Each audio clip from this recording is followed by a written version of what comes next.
हो, हो.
over 10,000 organizations in their network and is active in, I think it was 185 countries that have engaged and participated in GLF related activities and events. GLF operates within a context spanning different sectors, disciplines, and stakeholders. So I think within the context of much of the work we do here at CEF, this is also particularly interesting to learn from. Like I said, John is the director of the GLF, and he's also senior director at C4 ICRAF. He has over 30 years of experience working in Asia and in Africa, including 12 years as foreign correspondent. So very strong background in journalism and communications. And he founded the GLF in 2013. And John brought with him Anja Gassner, who is the lead scientist at the GLF and also heads the European Secretariat of C4 ICRAF and the GLF. So yeah, without much further ado, over to you, John. And yeah, welcome again to CEF. Great, thank you so much. So just click the video. Yeah.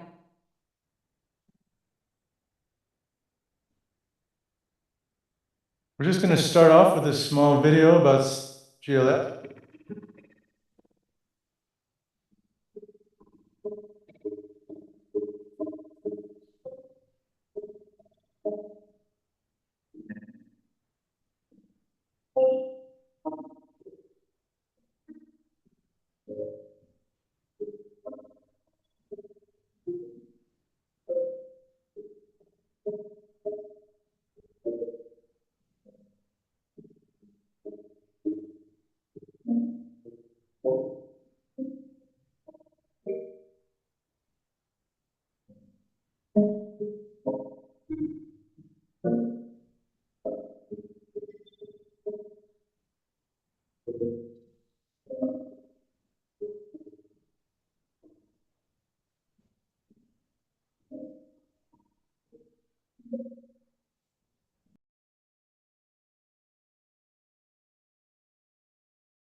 Great. I just want to go back to PowerPoint.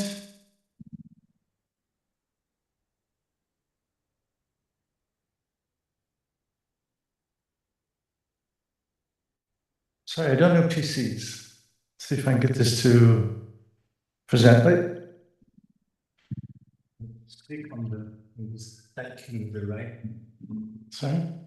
Just take the right action, this one.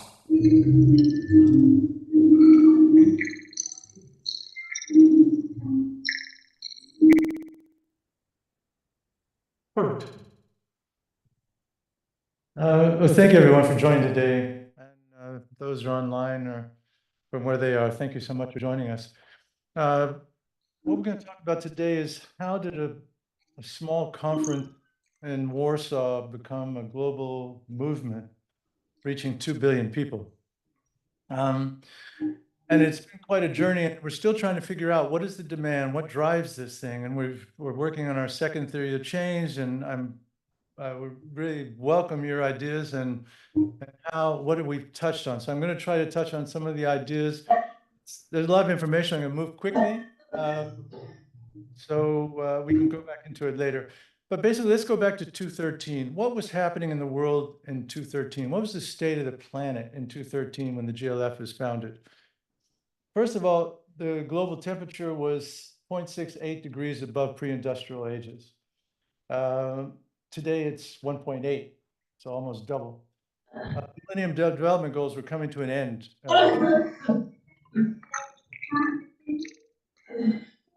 Maybe just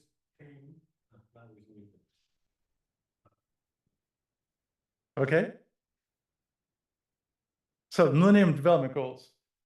Coming in 2015, 17 targets. We hit 3.5 of the 17, and they were important ones, but we missed all the others. And 2 in particular, biodiversity, conservation of biodiversity, and also integration of sustainable development, completely failed, completely. The Aceh targets were in their 3rd or 4th year, but already moving and finding out that despite all the great work, we were going to miss all of the 20 targets. And by the end, biodiversity would be in a free fall. UNFCCC in 2013, for the first time, brought forest in. Forest mitigation activities, that was in 2013. And that year we had a 28% deforestation rate in Brazil, Amazon. So if you can imagine a 28% deforestation in Amazon, that's a lot of biodiversity. So in other words, if you looked at the world at that time, we were not in great shape. In fact, the Earth was deteriorating in almost every target you had. At the same time, was it all doom and gloom? Did we have to give up? Well, there was some positive.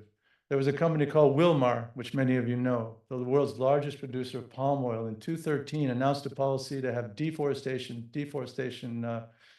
free palm oil. And that was amazing. They produced 40% of the world's palm oil. And they did it on their own without a government or a policy or a direction. At the same time, people always give the chlorofluorocarbon example. In 1987, the scientists discovered the the hole in the ozone over the Antarctic. 2 years later, there was a treaty to do a 50% ban on chlorofluorocarbons of hairspray and the rest. 3 years later in Montreal, they banned it completely. Now it's outlawed and the ozone is recovering. So against that context, we looked at GLF, and it was C4 ECRAF, C4, Center for International Forestry Research, World Agroforestry Center, which is my parent organization, the World Bank, UNEP, and a lot of other partners. We basically were saying, whatever we're doing is not working. We have to change the way we do development and the way we look at the world. And the way we look at the world was to look at it holistically. We decided we wanted to use the landscape approach. I'll come back to that. And look at the world and try to produce landscapes around the world that are very simple, that were productive, prosperous, very important, equitable, and resilient. We would do it by bringing voices of people that were cut out of the conversation, that were on the margins, indigenous leaders, women, youth, scientists from areas that were most affected. And we were going to bring them, and youth in particular, and women, and bring them into the discussion. We were going to do it on some simple values of respect, equity, and inclusiveness. And we were also going to do it with a belief that we could change the world. And believe me, how many people in the first 3 years said I should stop saying that, we can't do it, but we continue to try. Let's see, we'll get this to go. So this is what was happening at the time. We were working in sectors, and everyone knows that. And believe it or not, they do now, but they didn't then. We were working in sectors even within forestry. And we were working, some were looking at communities at C4, and some were looking at reduced impact logging, and others were looking at different things, productivity of products. And then agriculture. And with agriculture, there were soils and there were water, and no one was talking to each other. We were all working in sectors, we were locked in our sectors. So we decided to do this landscape approach, to look at the world holistically. Sorry, I can't leave the stage here. And if we look back, where does the landscape approach come from? And a lot of you will know this in Germany. It came from a man named Alexander von Humboldt, which I think is a visionary, and we all ought to study it. Because he had a simple idea. He wrote a book in 1834 where he said, and I got to get this exactly right. Hang on one sec. Sought to unify diverse branches of scientific knowledge and culture into an integrated view of the landscape. That was in 1834. He's considered the father of geography, modern geography, also environmentalism, and also ecology. This person was amazing. If we'd listened to him, we would have been a lot better off. Okay. I have to do this by hand. So with the landscape approach, we decided to have a conference. It was our first one in Warsaw. We thought we maybe have 200 people. There were 3 of us putting on. We thought it would just be a small group like this. I remember standing in the snow, begging people to come into the plenary, and everybody was saying no one's going to show up. And then 1,300 people showed up, and ministers and activists, and a whole group of people. And they all wanted to meet other people that outside of their sector. At that time, we did a survey. We loved data. We've collected data for 10 years. We did a survey and said that 60% of the people there had not heard of the landscape approach or didn't fully understand it. Then after that, we went to Peru, and we thought, okay, we'll do one more. We had 1,800 people show up, and WRI launched the LA 2020 there, that program. Sorry, I have to do this by hand. Then in Paris, this was a change, 2015, we had 3,300 people show up. This was a small science conference.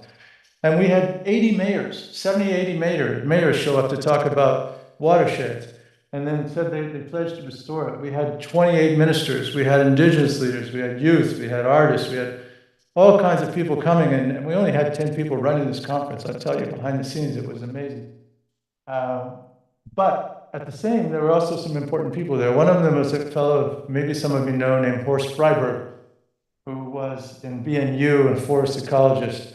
And he said, look, this is really great. We should bring it to Germany. And he spoke to someone named Johann Flaschbart, who's now the BMZ State Secretary. At that time, he was at BMU. And he said, we want you to scale. Come to Germany. And we brought the Secretariat here in Bonn. At that same time, Johann Rockström spoke at that conference, at that time talking about the planetary boundaries. We were passing 4 at that time, now we're at 6. Where are we in 10 years, as we were saying? Look at all the different places we've done conferences and learning programs, and now we've got 1 million youth in 175 countries that are active, they're participating, 10,500 organizations, and it's growing very, very quickly. And the charter members. Now we have 33 powerful charter members, and what have we done? What have we achieved? If we stop right now, we set out to achieve that the world would see landscapes as using the landscape approach. Every one of these have adopted the landscape approach, and everybody's talking about landscapes now. If we quit tomorrow, we've done it. You hear forest landscapes. I remember it's Collaborative Partnership on Forest. They refused to talk about forest landscapes. We were going to talk about SDG 15, and we weren't going to talk about all the others. And now everyone realized you can't solve one SDG at a time. You've got to look at all of them at the same time. You can't look at gender and poverty and equity all one by one. You've got to look at them together. And so we did that. And we're contributing to the SDGs, but now we've added the biodiversity. You can see our donors, BMZ, BMU, Development Ministry and Environment Ministry. Government of Luxembourg does finance. We're the knowledge platform for the FOLOR program, the world's largest program on sustainable value chain, run by Jeff and the World Bank. And Robert Bosch has been a huge supporter in Levatsan. But we also launched the Decade on Ecosystem Restoration together, and there's changed policy all over the world on lots of things. There's just C4, the parent organization. We started off as a science, led by science, and then we added knowledge later. And I want to talk, if you haven't heard about my new boss, our CEO, Eliane Obajaro. She's the real director of GLF, not me. She has learned experience. She's the future of what I think the world is. She was born in Rwanda, Professor McGill, microgeneticist, and she's now transforming C4, ECRAF, as a research institute, which all research institutes have to think about, because we don't have time for 10 years of research, to also do applied research and development, and that's one of the things we're working on now. Germany said, fine, let's don't stop. Let's keep going. I'm not going to go through all these, but basically we launched 5 innovations. And all of these I could do a conference on every one of them. And I'll go through them very quickly. They're on the website.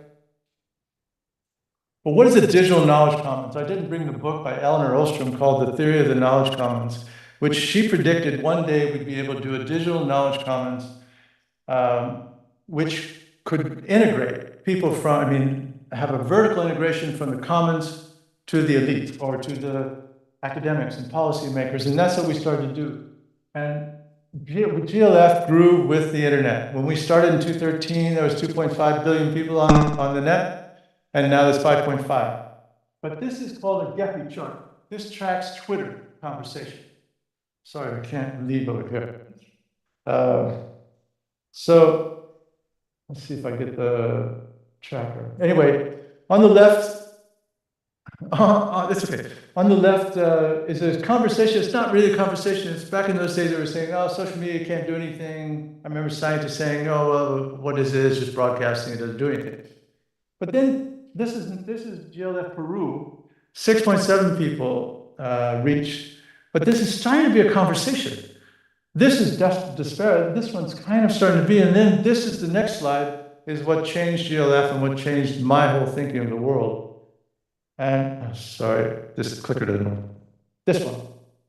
This is GLF Paris. This was the beginning of a digital revolution. And this was unheard of at that time, 2015. These are 3,000 people tweeting to each other in a conversation of 5,000 tweets, reaching 15 million people. There's Governor Brown, there's Paul Pullman, and all these others. But I sat and I looked at that, I had it on my desk for 2 years, saying, what if we could do this with 1 billion people? You know, and at that time, there weren't enough online. But then we kept working on it. We started thinking about digital and reaching people that can't travel to these conferences and all the rest of it. And then look at what happened. Now, this is important because this is 2.5 billion people now, million people. This is engaged. Every one of our conferences reaches 20 million people. But these are every year, 2 million people now are engaging with the conference, engaging with the activities. They're fully involved. And that's the number I'm watching very closely. And what does a conference look like? What is a digital knowledge commons in action? This is GLF Africa that we just had some months ago. Now, if you look at that, there's several things about it. We are the Global South. And I think now they've told us stop using Global South and just talk about the South, which is what we listen to our audience, we listen to our community, and what they tell us. They want to do climate justice. They want to know about loss and damage. We take on whatever subject the community wants to take on. And we have experts from those countries, not from the north, from Brazil. And then people are talking to people in their own language, in their own culture. And that, I think, is one of the things that gets people more and more. But look, Africa, Asia, Latin America, all coming in, and top 5 countries in this particular conference. But this is the one that the women I appreciate. This is one of our most important things. Since the beginning, our conferences where 50% speakers are women, every single time. And so you get 56% and 81% are from Africa, Asia, Latin America, Caribbean. And then what happens is the participants, women, are 46%. It sounds easy, but there's no one in the world doing this right now at this level, in this kind of conference. But this was, why am I putting this up? This was the weirdest thing we've seen in terms of communication. We did this really quickly. It was a small little 2-hour, basically a 2-hour webinar, but global, on restoration around the world. We didn't have any experts, didn't have time, so we just had practitioners, people that were growing trees and having problems in policy and all the rest of it. And that figure up above, this small little group, you know, reached 10 million people in 2.5 hours, and also had 880,000 people engaging with this stuff, talking to each other. The chat was like a presidential debate in America. It was just rocking. And because practitioners want to talk to practitioners. People know what to do and they want to talk about it. And this is it. We find the people. If you want to change the narrative, change the people speaking. And these are powerful. Musanda, who's head of the wetlands, the head of USAID. She's now the minister of the new indigenous ministry in Brazil. I can go on and on and on about powerful people and powerful women that are changing the narrative. It's a thing that has to happen. And youth, since the beginning, youth are in everything we do. They're on every panel, they're involved. There's 1 million around the world. We have job markets, we have training, we have various other things. And it's almost all volunteers. They're cut out of the conversation. They want to be part of this. And then they're doing projects. I don't know what I was doing in college, but I wasn't restoring lands in Africa, or Kenya, or Peru. They actually got projects, and they're young people, and they say, hey, look at what we're doing. They start writing in. We're doing really cool stuff here. can we be part of GLF? So we started a restoration steward program. We give them $5,000. They're not pilot projects. They're existing projects working. We give them $5,000 to scale them. We let them speak in the conferences. We let them part of it. 17 are led by women. They've got nurseries and training. It's amazing what these young people are doing. Here's an example. This young woman named Charity is in the Maasai areas in the Rift Valley, and you can see the area to the left is what it looked like before she started her program. And she's put a simple thing, put a fence up, but the elephants kept knocking down the fence. So she put beehives. This was the unique thing. And the beehives kept the elephants away. And then this is happened to change the livelihood of the people in that community, and now we can scale it across the Maasai areas in the Rift Valley. And just a young person doing it on her own, and from that community. So what happens, stewards then become chapters. That was the other thing. Communities that were doing bigger projects around the world, and they were writing to us, we want to be part, but we couldn't manage that. So these are community-led chapters. They own it. They manage it. We mentor them if they want, and we help them find funds. Again, we give them $5,000. This is like a low-cost development model. But every single one of them is scaling, raising money, meeting ministers. And I'll show you some examples. Again, 15 of them are led by women. This is the kind of work. They have nurseries. They have educational programs. They teach schools. And what happens in development? You get a $5 million grant. You work in a village. You get to know everyone. And then you leave, and the project might go. These are already going before we go there, and they're going to go after we leave. It's their community, it's their work. And here's a really great example. This young woman, Shinta, is a Dayak from Kalimantan, the Dayak tribe. And she lives in an area that had the highest, it was a hot spot in the 215 fires, the peatland fires in Indonesia. That was one of the major environmental events of that year. And they're replanting peatlands. And now she started off as a steward, now she's become a chapter. She's raising, they're raising about $50,000, $60,000 a year now, and they hope to raise more, and we're helping them raise funds and scale them and meet ministers. And they speak at all of our conferences, and they get the local voice, and we need those voices. And she's starting a film festival. I mean, these guys are amazing. And then around it all, we have learning programs. Started by Wageningen University, was our landscape academy. Now it's run by C4E-Craft. We have 30,000 doing the MOOCs. We have blended learning, demand-driven, and we've started curriculum building in Africa with 12 universities to build landscape restoration. And this is the cool new thing we're doing, digital campus. There's a landscape cafe where you can do a conversation about any topic you want. And then virtual classrooms, and then resource hub. We have hundreds of white papers and small, short 2-3 page papers that you can use. And then what changed now? We're going to go to finance. Why finance?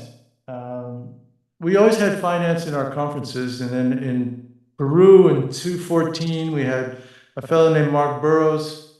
He was vice chairman of Credit Suisse at that time, and Paul Pullman, who was head of Unilever at that time. They spoke next to an indigenous leader. Paul Pullman made a deal with the indigenous leader, and they started working together in the Amazon. But then he came up to me after and said, whatever you're doing is great, but it has no good. Just to have us up on stage is not enough. We don't understand what you guys are talking about, and you guys don't understand what we're talking about. So we set up a sort of a small forum, and we launched in London, a finance forum that's focused on finance. And only people that come to that one know how to build economic models and talk finance. They're trying to do sustainable finance. And I tell you, in 2015, nobody was talking about sustainable finance. No one was interested. No one was talking about value chain, really. IKEA and a few others. But we were way back there, even in 2015. And if you look at the number of finance guys that are going to Montreal or going to Dubai, and I don't mean the oil companies, I mean all the other guys, there's some businesses are now turned on and things are about to change. So we started the investment case. What have we learned, and how do we break it up? Ketchum wanted me to talk about. This is what we got two issues with sustainable finance. One is greening finance. The financial sector is not geared or ready to do the kind of flexible investing that has to be done in the South or in small shareholders or small landholders.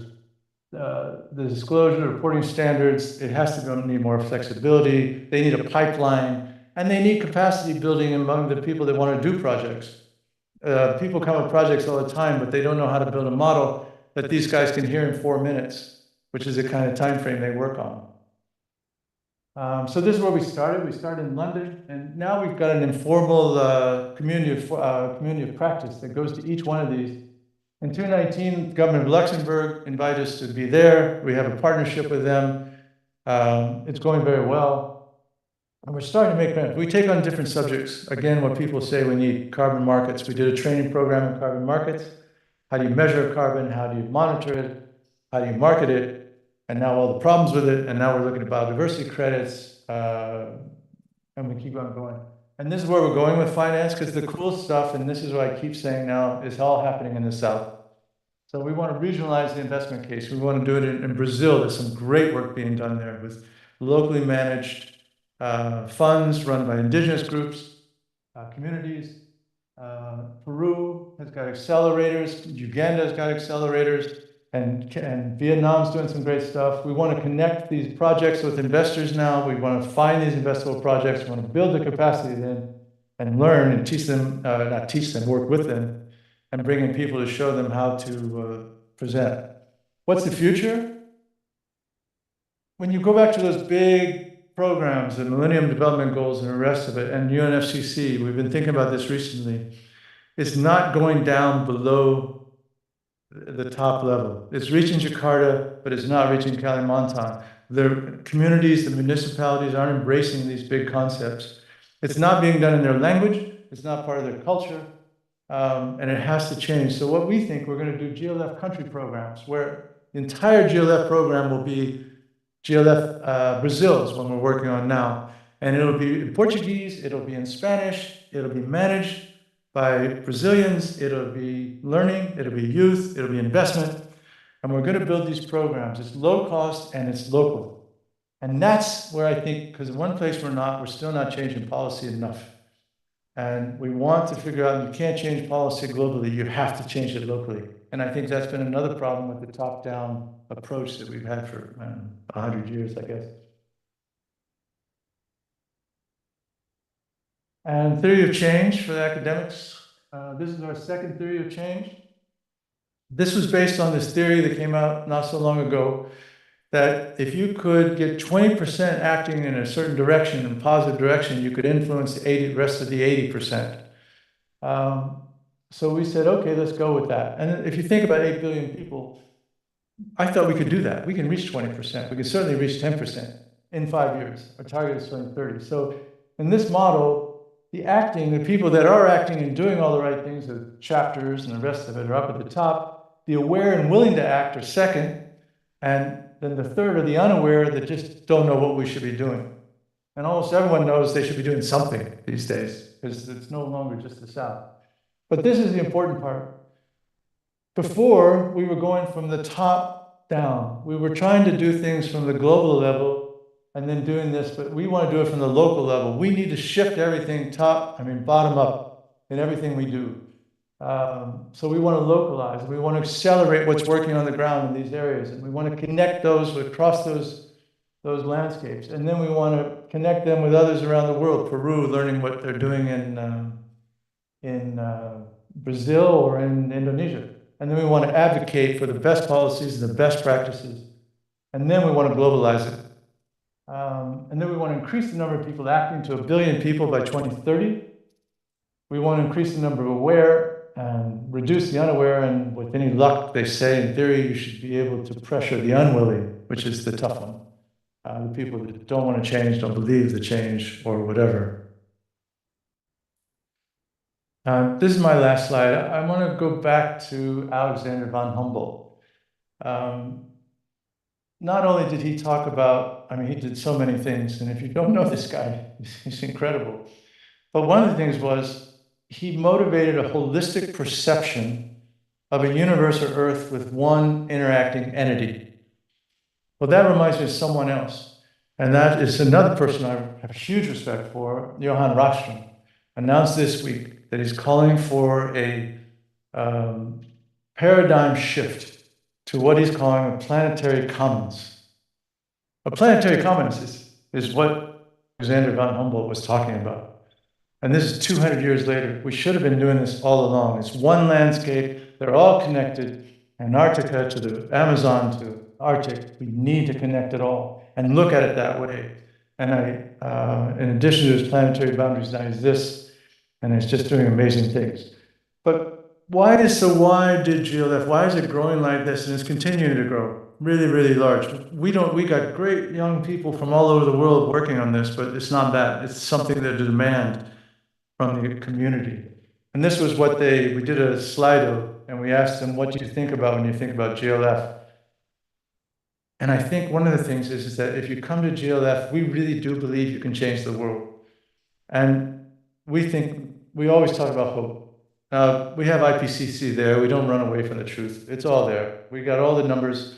We have Jane Goodall. We have all the people talking about just how bad things are.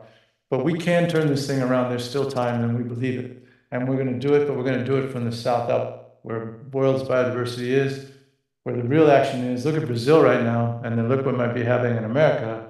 Brazil is where the great stuff's happening right now. And it's great, same with Africa, same with Asia. The answers are there, and I think we can change things. Thank you very much.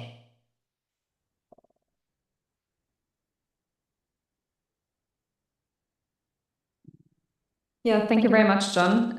We now have about 25 minutes or so for questions.